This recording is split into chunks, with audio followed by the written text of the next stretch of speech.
This program is sponsored by Dave Stahl. Welcome back to Hour 2 of Gun Sports Radio, where your hosts Dave Stahl, Lance Pelkey, and Michael Schwartz educate you on anything and everything related to our Second Amendment right. Visit gunsportsradio.com with your questions and comments, or to learn how to become a sponsor and or guest of the show. Now here comes Hour 2 of Gun Sports Radio, and your hosts Dave, Lance, and Michael. All right, folks, welcome back. This is hour number 2. Don't forget to look for our shows at your favorite podcast platform. It's simple. At gunsportsradio.com. That's gunsportsradio.com. This hour is brought to you by our good friends at Cali Key. Drop in a Cali Key into any AR-15 or AR-10 to instantly make it California compliant. For more information, check out Cali Key at calikey.com. That's KALIKEY.com. Self-defense and emergencies can happen to anyone, and unfortunately, the justice system may not be on your side. While you protect your family and property, U.S. Law Shield is here to defend you 24/7, 365 days a year, with a comprehensive self-defense coverage at an affordable price. Bad guys don't take days off, and neither does U.S. Law Shield. What's your plan after you defend yourself or your family? Consider a plan from U.S. Law Shield. Check them out today at uslawshield.com. That's uslawshield.com. All right, this segment's brought to you by San Diego County Gun Owners. If you have not joined San Diego County Gun Owners, this is the opportune time to do so. Go to www.sdcgo.org. $10 a month. Come on, folks, you can do that, and you will get more information, more knowledge than you could ever want, and you can be safe. San Diego County Gun Owners. Check them out. Now we got our covert blogger, Joe Drammissi. He writes a blog once a week. Once a week. And he's talking about the lockdown got you down. Well, develop your own dry fire practice routine, part 2. All right. So I got to do this. I got to do a good job with this today because my friend Steven Billick is listening to the show, I guess, from South Jersey. South Jersey. That's what he said. So, home of Joe Drammissi. Yeah, he would always say. Steven was a really good quarterback in high school, and I was a defensive lineman, so I spent a lot of time chasing Steven around the field. So good to hear he's listening to us. Did you ever catch him? Occasionally, yeah. So let's see what we're talking about with our lockdown. We started last week. It was a good idea. We thought to let's make use of the time. So dry fire practice is a good thing to do. And this is a good time to develop your routine, because if you can get into the habit of doing these dry fire drills, a couple of times a week, and they only take about 15 minutes, you'll see a noticeable improvement in your shooting. So when I started writing, I think I mentioned this last week, started writing the article, and I discovered that I can't do all this in one article. So I broke it into 3 parts. So part 1, last week, we talked about just establishing the dry fire habit, an area in the house, how you want to go about doing it. And we talked about practicing your draw stroke, drawing from concealment, drawing from open carry. And so that was the first part. So now for part 2 this week, we add a couple of more things. We talk about grip, establishing a proper grip, and you want to do that right out of the holster as you're drawing, so that when you come up and you get the gun on target, you're already in the right grip and you don't have to play around with it. You don't have to adjust or anything like that. And that works really well as a dry fire drill. So we're going to talk about establishing your grip like that. Getting a good sight picture is the other thing, and then good trigger control. So if we put all 3 of those things together, I kind of called them the secrets. I don't know if they're called the 3 secrets, or I don't know if I heard that somewhere or that just popped into my mind. That's what I'm calling it. You coined the phrase. I think so you did. It could be. Yeah. But if you can do those 3 things well and consistently, if you can get a good sight picture every time, quickly when you come up, if you come up in a good proper grip each time, and if you have good trigger control to where it's just a habit, you will pretty much always hit what you're shooting at if you can do those 3 things. So with the grip, the key to that when you're coming out from the draw, and where you can incorporate this in your dry practice, we talked about practicing the draw stroke and the 4 steps and everything last week. Once you're comfortable doing that, you want to start focusing on the grip. When you grab the gun, the first step in that 4-step process, you want to grab it with what they call a good firing grip. You want to get your hand high up on the gun, right in the exact place it needs to be. Then when you come out with the gun, when you join it, was it step 3, I guess, you'll join it with your support hand and you come out on target. And what you want to do is start looking at that when you go through your draw practice, you come up, you end up on target, and you want to stop and look at your hands. Are your hands exactly where they need to be? Are they too far up, too far back? Do you have a good grip? And start noticing that and incorporate that into your practice. In the article, I linked to a very nice video by champion shooter Robert Vogel, where he goes through and demonstrates the grip. And somebody turned me on to this good friend, Chris Sasunas, who's an outstanding competitive shooter around here. And, he was helping me with my grip, and he's the one that turned me on to Robert Vogel. And it made a big difference, especially with the second shot, because if you're shooting pairs, the problem I had is my first shot was going right where I wanted it. The second shot would be somewhere else because my grip wasn't right. And that's a real easy thing to fix, like a lot of things, once you know about it. And you could practice that. So that was the first thing to incorporate. The second thing then, once you got the grip going, is as you come up in your dry fire practice, you come up on target, take a look at your sight. You want to go for a good sight picture. And you've probably heard the phrase, if you hang around enough or if you've taken enough classes, you'll hear people talk about equal height, equal light. And what they're talking about is if you're looking at the handgun and you're looking at the sights, the top of the front sight should be even with the top of the rear sight. So that's the equal height part. And then the equal light part is that front sight should be right in the middle of that notch. So you should see the same amount of light on either side of the front sight. And that's what you're looking for. And you're putting that right on your target. And again, the practice here as you're doing dry fire is to come up out of your draw stroke, your regular draw, to come out and be in that proper sight picture at the end of your draw stroke. So the more you can get to the point where that's almost a natural thing, every time you draw, you pretty much end up how you want the sights to be. That's what you're trying to shoot for. And again, I linked to another good video in the article as well where they demonstrate that so you could see what it looks like. And so that was that one. Then the third part is good trigger control. And if you hopefully next year, if you're listening, you'll make it out to the to front sight to the charity shoot. Yeah, where you'll go through 4 days of this, and a big part of it is they'll have you run through this proper trigger control. And what you're doing is, again, once you come up on sight, you're on the target. You're pressing back on the trigger with a nice, even, consistent press. To what they call a surprise break. So when you get to the break is where the gun would fire normally if it was loaded. And you'll feel that break there, and it should be a surprise because what happens is sometimes people will anticipate that, and they'll be pulling back on the trigger, and they'll be anticipating the break, and they'll dip the gun because they're anticipating it going off in the recoil. So you'll want to practice going through there, having a good surprise break. And then the other part to that is good follow through. Sometimes people will stop their finger at the break or just after the gun fires, and they don't follow through. They don't push the trigger all the way back to the end of the travel. And again, that will goof up your shooting. So with good trigger control, you're pressing back evenly. You're going through the surprise break, good follow through all the way to the end. And then you're coming back out until you feel the trigger reset. And that reset point is where the gun is ready to fire again. So good trigger control, you're feeling all of those things. And what you want to do is practice that to the point where it's a natural thing. When you shoot, that's what you do. And then once you get all the fundamentals down like that, which is a really easy, good thing to do when you're dry fire practicing, then you could take all that stuff to the range and kind of implement that stuff and see how it really goes. And, dry fire is just one of the one of the best things you can do to improve your shooting. And since we're all kind of stuck in the house right now and a lot of the ranges are shut down, this is a great time to establish that habit. Because what do they say? It takes, 2 or 3 weeks to get a good habit going? That's what they say. So if you could just make yourself do this, 2 or 3 times a week, 15 minutes at a time is all it takes. And if you can get into that habit now, it's something you can carry on back to when things open up again. And you don't have to buy any more equipment.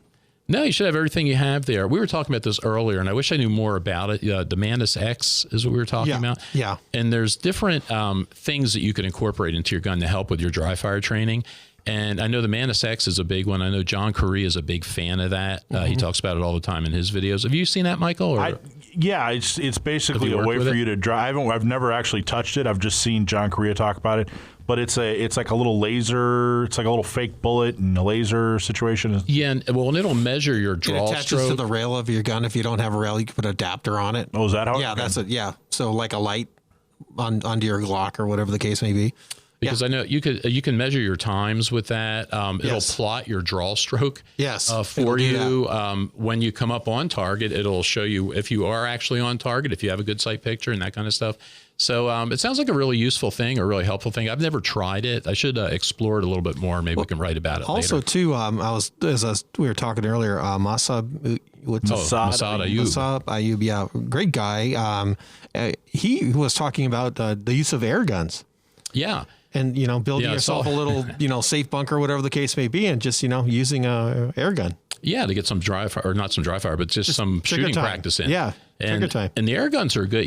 That's a subject for another day, too, because air rifles have been around for a long time. Lewis and Clark had 4 air rifles. Yes, they did. And they hunted game with those things. And that was way back in the, 1800s? They say that was the rifle that won the West. And, you can get those now, and they don't consider those firearms. Right. So you can actually buy an air rifle out here that'll work just like a firearm. I read this magazine. It's a UK magazine for mostly shotgun. Is it Soldier of Fortune? What was it? No, it's like called The Shoot or something, but it's mostly for shotgun. But they have this whole thing on air guns. Mm-hmm. Amazing stuff.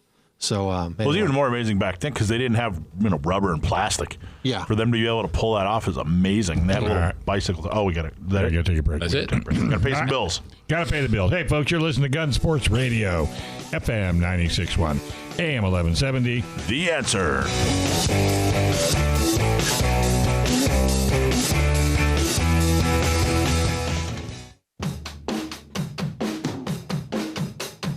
All right, folks, welcome back. You are listening to Gun Sports Radio, FM 96.1, AM 1170.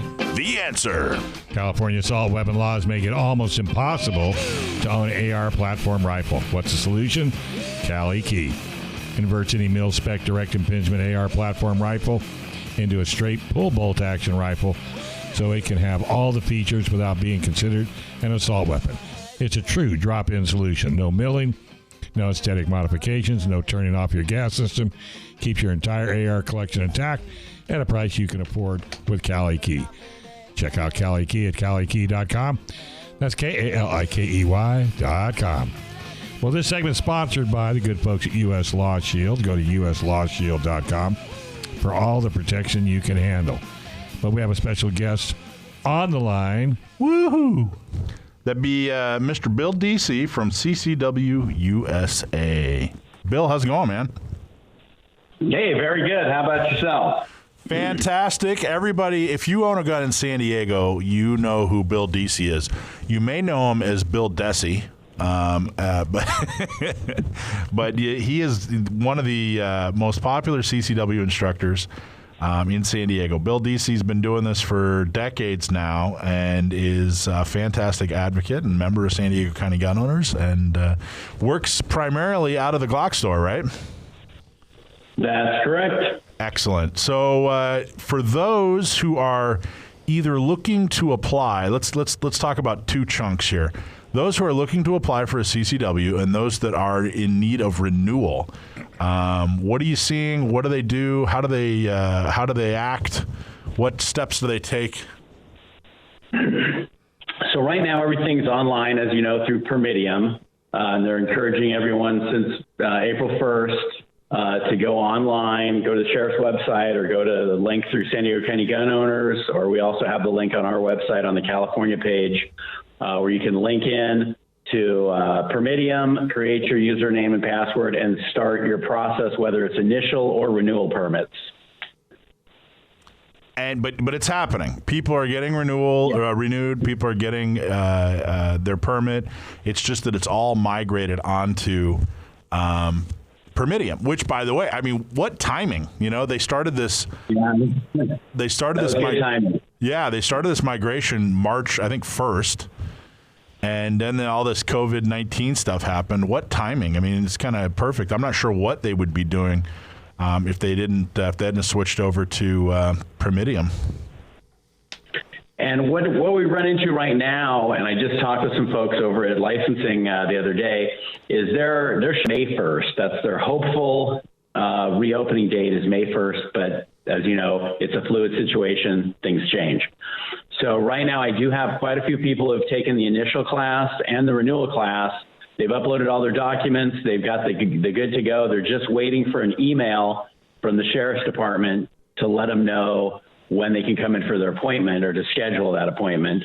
And then they're also basically telling people, make sure if you're in that system, make sure that you're checking your spam folder, you're checking for any follow-up emails that come from Permitium, because I think the email says auto and then at permitium.com or something, and that can automatically get sent to a spam folder or to a some kind of filter. Yeah, they didn't do a really good job with their messaging. It was confusing. It made it sound like they were saying, hey, we're closed, but we're not closed. What they meant was the actual physical location, the licensing building, is closed. But they are still open for business. They're still taking applications and processing them. So yeah, they're processing everything online. Yeah. They are still open for registered sex offenders and folks that need to come in and register because they're felons and stuff. So you can go do that if you like. That's good news. Essential Thanks. people. Let me write that down. Thanks. So, hey, Bill. More essential. Bill, this is Joe. Hey, you're still open for business right now amidst all this, right? Because for like qualification stuff, because I'll need to come see you in a couple of weeks. Yeah, we're still doing calls. We've just adopted all the CDC guidelines, classes of 9 people or less, 6 feet apart, which, by the way, is unusual and more difficult than I would have expected because people get comfortable in about an hour or two. They get comfortable and they want to get closer, and you have to keep going, hey, 6 feet. And it's challenging, but we're wearing face masks, we're wearing gloves, we're using hand sanitizer. We're just making sure everybody stays safe.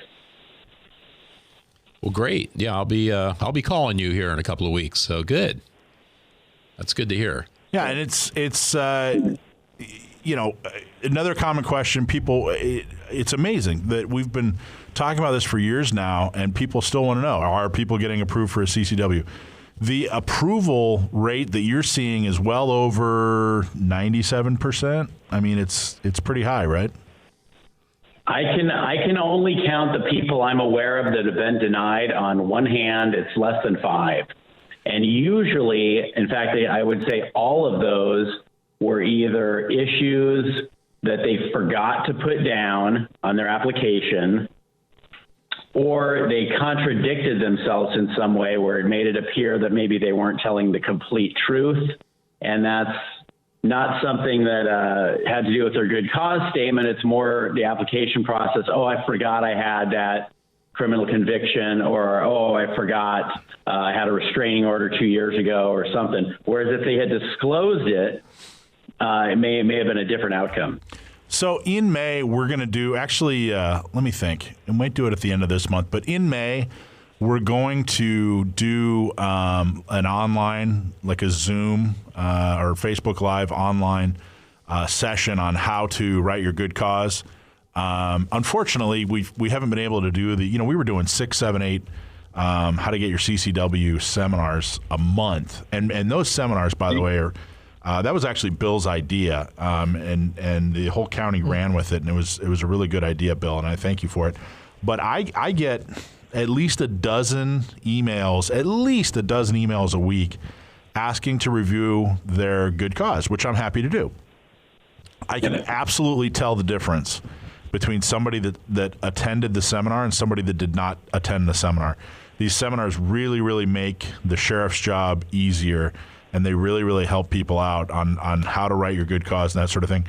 But then the reason I bring this up is Bill, what you're saying is a lot of the people that are getting denied, some of them are denied. You had a restraining order against you.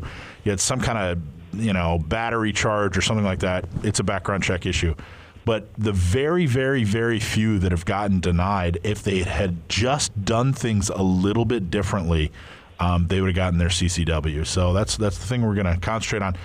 So look on our Facebook page and look on our emails, sign up for our emails, and we're going to do a how to get your CCW seminar. I haven't even announced that yet. Heard it here first. Breaking news with Bill Desy. But we're going to get that done. So what's your best advice for people that are writing their putting in their application for their CCW, Bill? Well, the first thing is to make the phone call, or it used to be to make the phone call. Now it's to go online, start the process with Permitium, because you got plenty of time to write your good cause statement. It's just it's basically get in line. Get in line in the process. So you're in the system, you're in the queue. You can always go back and upload documents and add documents to your file and everything. But the key thing is what good cause statements should contain. And I've told people in the past, hey, it should contain, an introduction. Here's who I am. Here's what I do. Here's what puts me at greater risk. I do blah, blah, blah, blah, blah. And it's like a business letter. And I'll get the same thing. I'll get a couple of them every now and then where they go, crime's really bad. COVID-19 has me scared and I want to protect my family. I'm like, that's not a good cause statement. That's a statement, but it's not a good cause statement. So it has to be a little bit more specific as far as my name is so-and-so, the type of work I do is this. In the course of my employment, I have to travel here, I have to travel there. I do this and that. I handle high value items. I have expensive equipment or tools with me, or I'm traveling in high crime areas by myself. Just not to make things up for people, to give them an idea. You point out what is it that you actually do on a daily basis that puts you at greater risk than the average person. And for some folks, it's walking their dog. For some people, it's hiking and camping in the middle of nowhere. For some people, it's, just the nature of their business maybe puts them at greater risk, or the nature of the work they do. Bill, a lot of folks. Hey, Bill, it's kind of like when one of your employers comes to you and says they need a raise because they're in debt. Right? Yeah. Yeah. Yeah, like that was your fault. All right. The idea is it's more than just like, oh, I'd feel better if I had a gun than if I didn't have a gun. It's like what specifically, and they want specifics. What locations do you go to? What type of tools? Give us an inventory, send us a picture, something that substantiates it. And one of the things Michael and I have talked about in the past is it's not that your good cause has to be friggin' super over the top. People are trying to kill you. You have attempted kidnappings every week, and the neighbors are, trying to snipe you every weekend or something. It's basically your normal daily activities, whatever they are, potentially could put you at greater risk of criminal attack or victimization. And people putting that into words, sometimes I think they don't like to do it because it makes them feel more vulnerable, but also they don't understand how to do it. And that's where the good cause worksheets, or looking at some of the examples on San Diego County Gun Owners website, examples of good cause statements for different occupations, different jobs, different reasons, kind of gives you an idea. Again, we tell people don't cut and paste those. Just get the idea and say, oh yeah, I do this, I do that. Use them as a template, right. Yeah, it's a template, and then put it in your own words. What's your website, Bill? So number one. Yeah, Bill. Number one, it's got to be true. Yeah. All right, Bill. True. We got a cut, so give us your website. CCWUSA.com. Look at the California page for CCWs. You got it, buddy. Hey, keep up the good work, and we'll talk to you down the road. Sounds good. All right, folks, we're going to take a quick break. You're listening to FM 96.1, AM 1170. The Answer.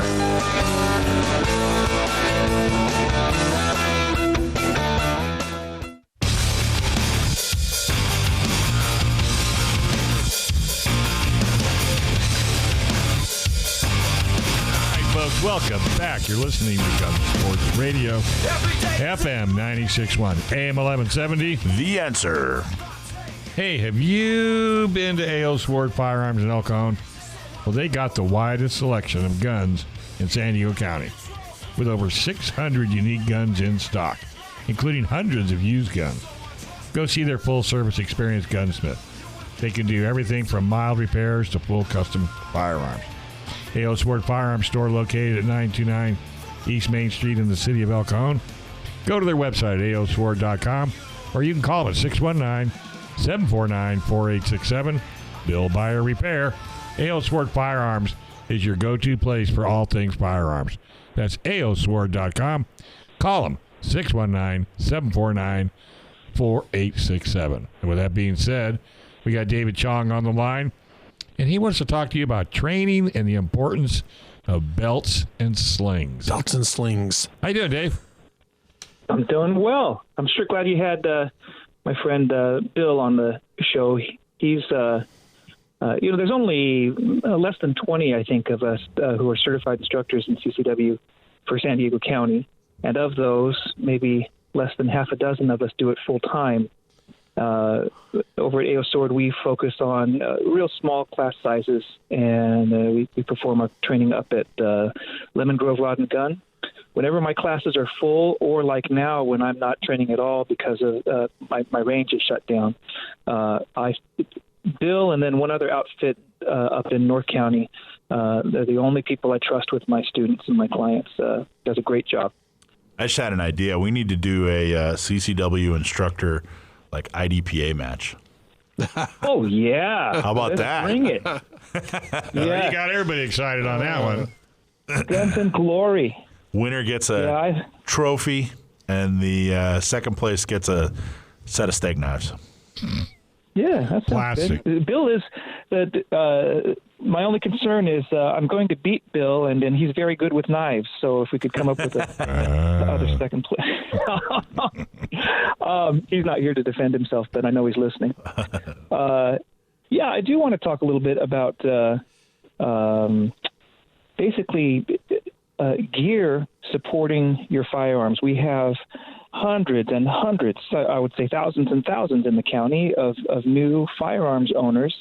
And many of them, as we talk to them over the counter and figure out what their needs are, they're thinking about, obviously, home defense in a time like this. So many people, not just in this time, but because of this time, have realized that really they are they bear the final responsibility for their own safety. That police, you can't carry a law enforcement officer in your back pocket or in your living room 24/7.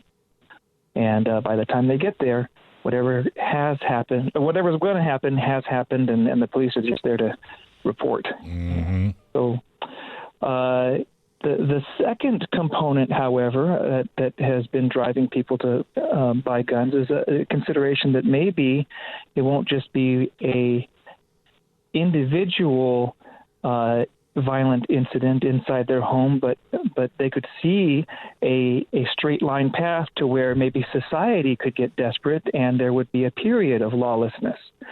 And in that case, if we think about that scenario, that person who has turned to maybe for the first time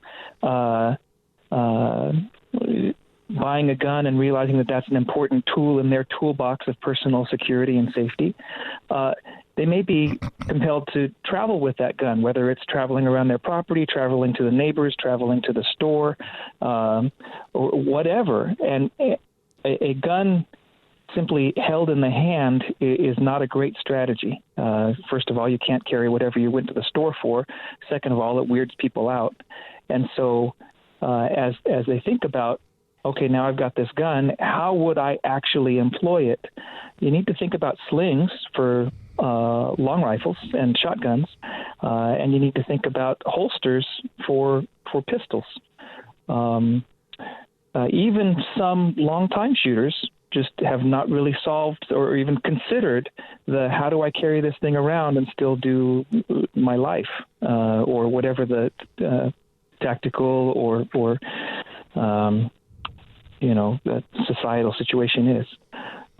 We have brought in a brand new line for our store, Viking Tactics. I brought it in because I loved it and I wanted it all for myself.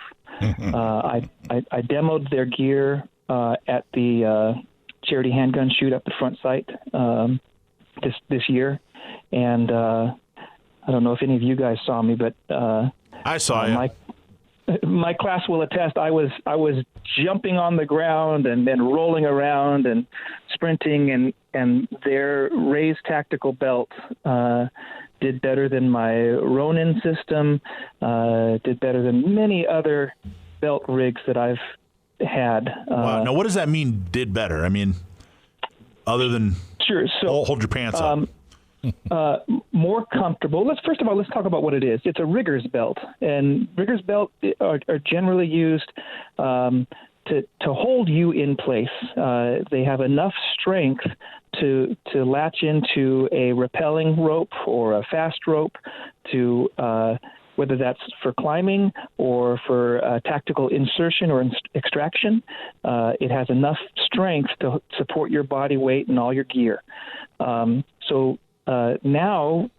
most tactical operators and many competition shooters have switched over to rigger's belt systems. And what they are is they're mostly two belt systems. There's an inner belt, which is a hook and loop like Velcro, and then a outer belt, which actually has all of your loops and attachment points for holsters and bags and pouches and so forth. The inner belt holds up your pants, but then the hook and loop makes it so that you can put your outer belt on and it stays exactly in place. The problem with so many of these systems is they're too wide or not stiff enough or too stiff, and they can impede your movement or they can not stay in place. The reason I first looked at the Vikings Tactical raise system, Vikings Tactics, raise system, is it did something that's so simple and so obvious, but nobody else does it. Instead of putting the hook on the belt, so the inner belt, so that the scratchy part is on the inner belt, they put it on the outer belt. So when you take the outer belt off, it's just that soft fuzzy. That's really important because all of my tactical gear is some blend of polyester, and it would stick to and ball up and get ripped by the inner belt. Also, when I took off my outer belt, my tactical gear, my pistol belt and everything, to be comfortable, every time I touched myself with my elbow or something, I'd scratch myself up. So they reversed it so that the soft part's on the inner belt. And that's a huge difference. Then when you're walking around without your gun belt on, it's very comfortable. But doing better, what does it do well? It stays in place. Yes, it holds my pants up, but also I carry, doing the advanced pistol course, I had 5 magazines on there, plus a dump pouch full of 100 rounds of loose ammo to load on the line. I had my gun and my competition holster. I had a tourniquet on, and in a pouch. And in that big dump pouch, and a flashlight holder because I did the night class too. And it was fantastic. Didn't move around at all. Like I said, I was able to. I do. When I go prone, I don't take a knee, take another knee, and then lay out. I dive to the ground, and I did that 40 times over the course of the weekend, and it never broke a stride, never got in my way, always stayed where it was supposed to be. Liked it a lot. So what are you looking at for a if you how do I say I'm interested? I'll bet you there's a lot of people out there, David, who have seen others with this and thought, well, that's something I'd like to get into. I don't even know where to start though. So where do they start, and what are they looking at as far as how do they get started, and what's the price range we're looking at? Come on in. I'll show you the belts. I have them out so you can actually try them on. And here's the other thing I like about this system.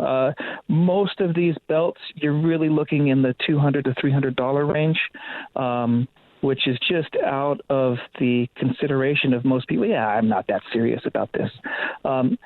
These raised tactical belts are $129 to $139, and there's no compromise in quality. It's not bad.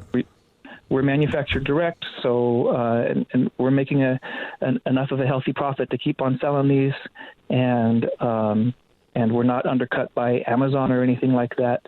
They only sell direct, so there is a one level of profit cut out from a middleman. They also have a skirmish system belt, which is more serious. Now we're talking about military personnel, preppers, people who take their tactical preparations very seriously. The skirmish system belt, that includes, again, an inner belt plus an outer Cobra belt That's $194. That is something that you would integrate into your battle rattle, a full combat vest and what have you. But you could also use the raised tactical belt with that system, a very capable lightweight belt system. My battle tends not to rattle. It kind of moans these days. Oh, well. Kind of grunts. I get it. Just make sure you got double side plates, brother. Just cover all of that depth. All right, so they're so when they so everybody's going to go in this week and buy a belt from you. Where do they go? And tell us a little bit. You still have normal hours and you still have a line, or what's going on? Normal hours. We have to. It's been between 4:30 and 5:30 that we've told the people in line, hey, I'm sorry, you're the last person. We're not going to be able to get through the rest of this line before we have to turn off the lights. And we do that proactively so nobody's disappointed. But between 4:30 and 5:30, it's Monday through Friday, 10 till 6, and Saturday, 10 till 5. We've also got the Vickers Tactical Sling System to show. If not that, then the Magpul Sling System. You got to be able to shoulder your rifle and do your business, whatever that might be. All right. Well, awesome. Cool, David. Well, thank you so much. Always a pleasure. Love your segment. Thank you. Thank you very much for having me. We'll talk to you next week. All right, buddy. You take care. Folks, this is Gun Sports Radio, FM 96.1, AM 1170. The Answer.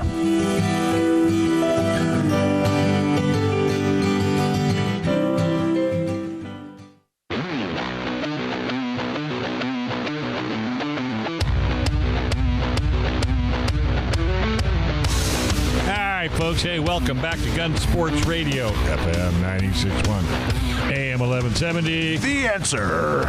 Hey, California assault weapon laws make it almost impossible to own an AR pattern rifle. Well, what's the solution? Cali Key. It'll convert any mil-spec direct impingement AR platform rifle into a straight, full bolt action rifle so it can have all the features without being considered an assault weapon.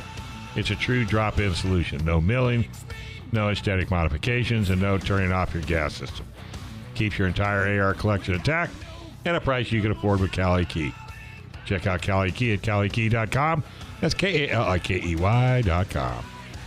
U.S. Law Shield. Self-defense and emergencies can happen to anyone. Unfortunately, the justice system may not be on your side. While you protect your family and property, U.S. Law Shield is here to defend you 24/7, 365 days a year, with the comprehensive self-defense coverage at an affordable price. Bad guys don't take days off, and neither does U.S. Law Shield. What's your plan after you defend yourself or your family? Consider a plan from U.S. Law Shield. Check them out today at uslawshield.com. That's uslawshield.com. Hey, the refi bell has been ringing, and for many of us, and home mortgage interest rates have dropped to a historic low. Get them while you can. If you're looking to buy, sell, or refi, or if you're even considering a reverse mortgage, call our local mortgage guy that you can trust. Call Chris Wiley at PRMI Mortgage. For nearly 25 years, Chris has been helping local San Diegans with all their mortgage needs. Give Chris Wiley a call at 619-722-1363. That's 722-1303. Sorry about that. Or primeres.com/Alpine. All right. Awesome. You got the kid on. Got the kid. This is the part of the show where we do a very popular segment called Stump My Nephew. Sam is my 20-year-old nephew, and we found out that he is a bit of a savant when it comes to... He actually knows a lot about a lot of things. Maybe more of a maven. Is that a mensch? Is that what's the term? Sam, what are you, man? What's the term? I'm just a guy. Just a guy. I like it. So he knows a lot about guns. We try to stump him just about every week. We usually fail. He knows a whole lot about a whole lot when it comes to guns. And if you send us a question and we use it on the air, we'll send you a T-shirt. If you stump him, we'll include a hat with that T-shirt. Ooh. Ah. So, Beth from Coronado wrote in. Beth wants to know, what does ACOG stand for? What does ACOG stand for? Thanks very much for the question, Beth. And now for a little bit of background, well, you know what? I'll just answer the question first. Advanced Combat Optical Gun Sight. Hoo-ha. ACOG. Most people, I think everybody's heard the term ACOG. Honestly, guys, did you guys know what ACOG stood for? No. Okay. So go for it. Talk to people. Provide a little bit of background. Give some ACOG background. Okay. So I'm going to take you, I'm going to give you the little bit longer version. I'm going to take you back to the 1980s, really the 1970s, when the Soviet Union started experimenting with optics that were dual illuminated, i.e. they had a tritium little vial inside to illuminate the reticle at night, and in the daytime the reticle in the optic was powered by ambient light from the sun, presumably. There was a little lens that would redirect it and light up the reticle. So fast forward a little bit, that technology came to the United States, and we started building the Trijicon ACOG. Trijicon started building the ACOG. They were one of the first American companies to build really ambient light-powered scopes, if you will. And it actually uses, it's a prismatic scope. The standard one is 4-power, and it has a little fiber optic thing on the top, and that collects light, and it channels it down inside and uses all sorts of magical stuff and lights up the little reticle so that you can see it. And of course, there are many different variations of it, but the 4-power is most common, and they've been fielded by the U.S. military for a couple of decades now. Yeah, a lot of that started off with, special operations guys like Special Forces in the Army and SEALs for the Navy, and it's kind of worked its way down to the grunt level. The mainstream guys, the ground pounders, or you'll see them with M4s with ACOGs on them. And I got to tell you, I actually don't own an ACOG, but I've used them, and just for practice and that sort of thing. The quality is phenomenal. Like, even if you don't really, even if it's not your thing, like, oh, gee, I don't like the reticle, or whatever you don't like, fine. But the quality is phenomenal. They are crystal clear. The glass is crystal clear. And the thought put into the reticle, particularly the donut on a stick, is really intelligent. You can actually use that donut on a stick to range somebody. It's meant to where you can put it on a guy, and if it lines up next to the stick in a certain way, you can tell, okay, that guy's 100 yards, 200 yards away, that sort of thing. So, which is amazing. But the other part of it is this really great combination of red dot and precision long distance, because that donut acts as a red dot. So if you're in, like a close quarters situation, you have a nice big donut, you put that donut on somebody and you can defend yourself. Or if somebody's 200, 300, 400 yards away, you can range them and then get an accurate shot off, all in the same scope, which is amazing. Yeah, the ACOG really is an excellent piece of equipment. I mean, for $1,200, which is a little bit steep, you definitely expect a really high quality piece of gear, and they're reputed to be totally bomb-proof, which means that, of course, only soldiers and Marines have managed to break them. There you go. Awesome. You ever tried one? I have not. Do you sell a lot of them at the shop? We actually don't carry them. That's sort of a more specialty thing, where if you want one, you want one, and you look around for it online. It's kind of difficult to keep, like I said, a $1,200 to $1,600 piece of glass on the shelf. I would imagine that's pretty accurate. I know I was looking at one a few years ago, and I ended up not getting one. I got another Trijicon. I got the what's the one? What's the red dot with like a 5-year life? The rifle. Is it the MRO? The MRO. Look at that. We do sell those. Yeah, you got two right. That's correct. So people are a lot more interested generally in a $200 or $300 Holosun than they are in a $1,200 ACOG, but it's definitely a good piece of glass. I had to talk myself out of an ACOG. I really kind of just finally said, you know what, Mike, the chances of a burglar being 200 yards away from you is kind of slim. So I went with the straight red dot, and I liked the 5-year battery life of that little new Trijicon. But it is built, it'll get run over by a tank and keep ticking too. It's pretty amazing. So yeah, that's one of the things you're getting when you spend more money on optics. It's better glass quality, better battery life, and more durability. How do you know that? Like, how did the red dot you picked up at Walmart might work well on your 22, but don't expect it to hold up for long. Oh, believe me. I bought years ago a Chinese knockoff of a Mark IV, and got about 10 shots on a 300 Win Mag before I rattled that thing apart. So don't go cheap on glass, whatever you do.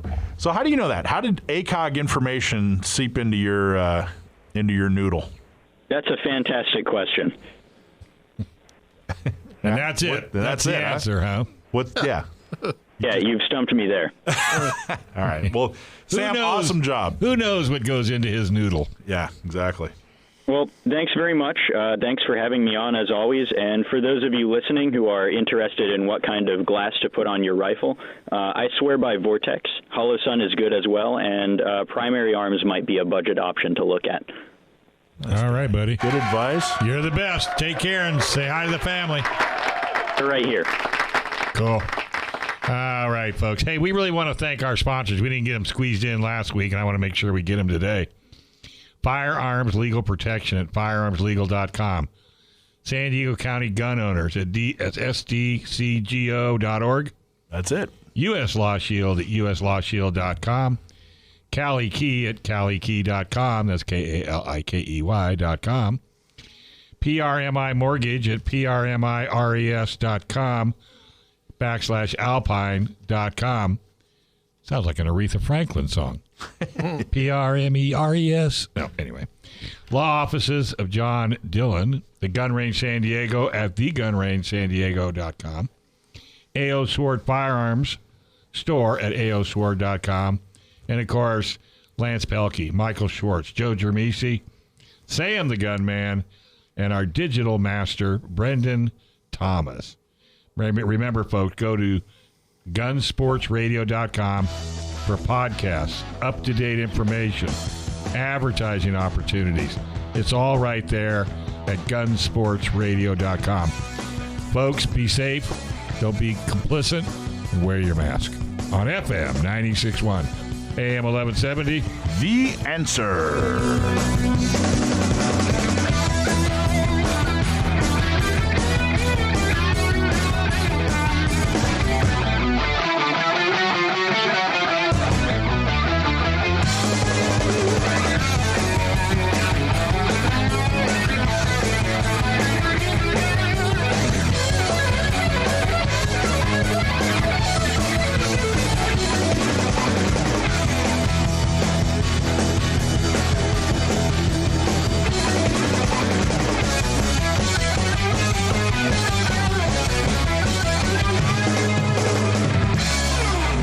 This program is sponsored by Dave Stahl.